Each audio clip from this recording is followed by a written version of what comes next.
Assalamualaikum warahmatullahi wabarakatuh. Alhamdulillahirabbil alamin. Wassalatu wassalamu ala asrafil anbiya'i wal mursalin wa ala alihi wa ashabihi rasulillahi ajmain. Amma ba'du. Pertama dan utama sekali marilah kita ucapkan puji dan syukur kita atas kehadiran Allah Subhanahu wa taala yang telah memberikan rahmat dan karunia kepada kita semua sehingga kita bisa hadir di presentasi kali ini. Salawat dan salam marilah kita ucapkan kepada nabi kita yakni Nabi Muhammad sallallahu alaihi wasallam. Allahumma shalli ala sayyidina Muhammad wa ala ali sayyidina Muhammad. Yang saya hormati dosen pembimbing mata kuliah dasar-dasar ilmu pendidikan. Yang saya banggakan teman-teman mahasiswa Universitas Negeri Padang. Perkenalkan, nama saya perwakilan dari kelompok 3 yang akan memimpin presentasi kali ini. Untuk mempersingkat waktu, langsung saja kita lanjutkan ke sesi pertama, yakni pembukaan dengan judul penyelenggaraan sistem pendidikan Indonesia dengan beranggotakan 4 orang, yaitu dengan saya sendiri, Doni Hanafi, Habir Al-Zukra, Nashwa Ayudfi, Putri Nuralia Mai Sarah. Baiklah, pemateri pertama yang dijelaskan oleh saya sendiri yaitu pengertian pendidikan nasional. Pendidikan sebagai yang tertuang dalam UUD RI nomor 20 tahun 2003 pasal 1 ayat 1 merupakan usaha sadar dan terancam untuk mewujudkan suasana belajar dan proses pembelajaran agar peserta didik secara aktif mengembangkan potensi dirinya untuk memiliki kekuatan spiritual, keagamaan, pengendalian diri, kepribadian, kecerdasan, akhlak mulia, serta keterampilan yang diperlukan dirinya, masyarakat, bangsa, dan negara. Pendidikan nasional sebagai usaha untuk mengembangkan potensi diri peserta didik harus tanggap terhadap dinamika perkembangan zaman. Hal ini supaya pendidikan nasional tetap bisa eksis dan lebih jauh surface untuk menghadapi tantangan dunia yang semakin global dan kompetitif.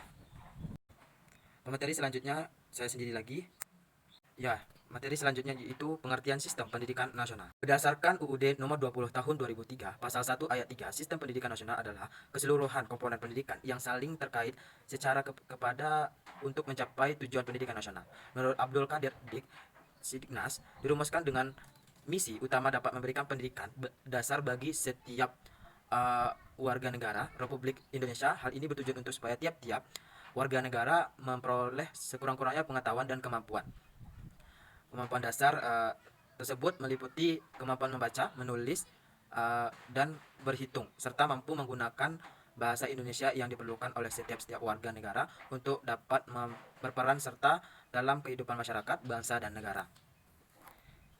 Jadi, kesimpulannya adalah sistem pendidikan nasional adalah rangkaian struktur, kebijakan, prosedur, dan praktik yang disusun oleh pemerintah untuk mengatur dan mengolah pendidikan di suatu negara. Ini mencakup sebuah aspek pendidikan, mulai dari kurikulum, metode pengajaran, penilaian, hingga pengaturan lembaga pendidikan dan peran masyarakat dalam memproses pendidikan. Tujuannya adalah untuk menyediakan pendidikan yang berkualitas, merata, dan relevan bagi seluruh warga negara Indonesia.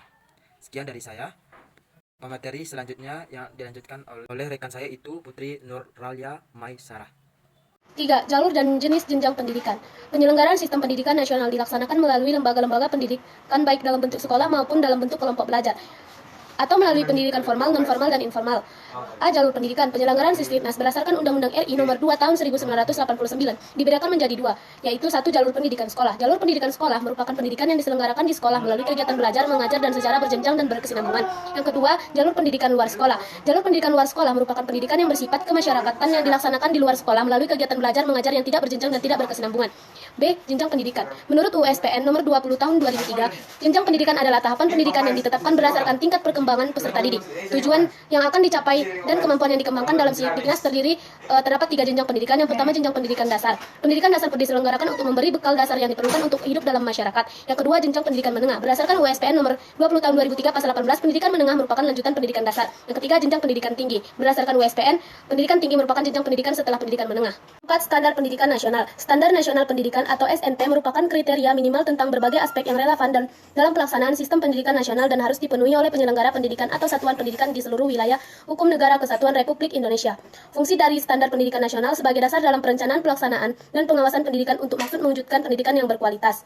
Tujuan dan fungsi tersebut yaitu yang pertama, standar nasional pendidikan berfungsi sebagai dasar dalam perencanaan, pelaksanaan, dan pengawasan pendidikan dalam rangka mewujudkan pendidikan yang berkualitas. Yang kedua, standar nasional pendidikan bertujuan menjamin mutu pendidikan nasional dalam rangka berdasarkan kehidupan bangsa dan membentuk watak serta peradaban bangsa yang bermartabat. Yang ketiga, standar nasional pendidikan disempurnakan secara terencana, terarah, dan berkelanjutan sesuai dengan mutuan perubahan kehidupan lokal, nasional, dan global. Selanjutnya, pemateri yang kelima yang dijelaskan oleh Nashwa Ayudvi. Kepada Nashwa, disilakan.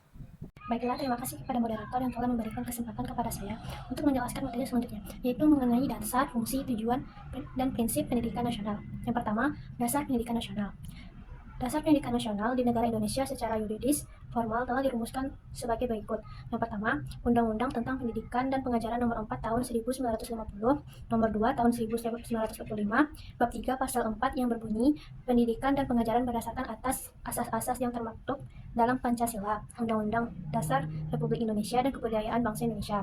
Kedua, ketetapan MPRS nomor 27 MPRS 1966 bab 2 pasal 2 yang berbunyi dasar pendidikan adalah falsafah negara Pancasila. Yang ketiga, dalam GBHN tahun 1973, GBHN 1978, dan GBHN 1988 bab 4 ya, bagian pendidikan yang berbunyi pendidikan nasional berdasarkan Pancasila. Yang keempat, TAP MPR nomor 2 MPR 1933 tentang GBHN dalam bab 4 bagian pendidikan yang berbunyi pendidikan nasional yang berakar pada kebudayaan bangsa Indonesia dan berdasarkan Pancasila dan Undang-Undang Dasar 1945. Yang kelima, Undang-Undang Republik Indonesia Nomor 2 Tahun 1989 tentang Sistem Pendidikan Nasional berdasarkan Pancasila dan Undang-Undang Dasar 1945. Keenam, Undang-Undang Republik Indonesia Nomor 20 Tahun 2003 tentang Sistem Pendidikan Nasional berdasarkan Pancasila dan Undang-Undang Dasar 1945. Berdasarkan penjelasan di atas dapat disimpulkan bahwa dasar pendidikan nasional di Indonesia adalah Pancasila dan Undang-Undang Dasar 1945 sesuai dengan UU SPN nomor 2 tahun 1989 dan Undang-Undang Sisdiknas nomor 20 tahun 2003. Yang kedua, tujuan pendidikan nasional. Tujuan pendidikan nasional adalah untuk mengembangkan kemampuan dan membentuk watak serta peradaban bangsa yang bermartabat dalam rangka mencerdaskan kehidupan bangsa agar berkembangnya potensi peserta didik menjadi manusia yang beriman dan bertakwa, berakhlak mulia, berilmu, kreatif, mandiri, dan menjadi warga negara yang demokratis serta bertanggung jawab. Ketiga, fungsi pendidikan nasional. Fungsi pendidikan nasional adalah untuk mengembangkan kemampuan serta meningkatkan mutu kehidupan dan martabat martabat warga negara Indonesia dalam rangka upaya mewujudkan tujuan nasional. Yang keempat, prinsip pendidikan nasional. Sesuai Undang-Undang Nomor 20 Tahun 2003 tentang Sisdiknas, ada 6 prinsip yang diatur pada bab 2 pasal 4 yang diuraikan dalam 6 ayat, yaitu 1. Pendidikan diselenggarakan secara demokratis dan berkeadilan serta tidak diskriminatif dengan menjunjung tinggi hak asasi manusia, nilai keagamaan, nilai kultural, dan kemajemukan bangsa. Kedua, pendidikan diselenggarakan sebagai satu kesatuan yang sistemik dengan sistem terbuka dan multi makna. Yang ketiga, pendidikan diselenggarakan sebagai suatu proses pembudayaan dan pemberdayaan peserta didik yang berlangsung sepanjang hayat. Yang keempat, pendidikan diselenggarakan dengan memberi keteladanan, membangun kemauan, dan mengembangkan kreativitas peserta didik dalam proses pembelajaran. Yang kelima, pendidikan diselenggarakan dengan mengembangkan budaya membaca, menulis, dan berhitung bagi segenap warga masyarakat. Yang keenam, pendidikan diselenggarakan dengan memberdayakan semua komponen masyarakat melalui peran serta dalam penyelenggaraan dan pengendalian mutu layanan pendidikan. Itulah prinsip-prinsip pendidikan nasional. Baiklah, sekian dari penjelasan saya kembalikan kepada moderator. Baiklah, demikian tadi presentasi dari kelompok 7. Saya sebagai moderator mohon maaf atas kesalahan atau kekurangan. Terima kasih atas perhatiannya. Wassalamualaikum warahmatullahi wabarakatuh.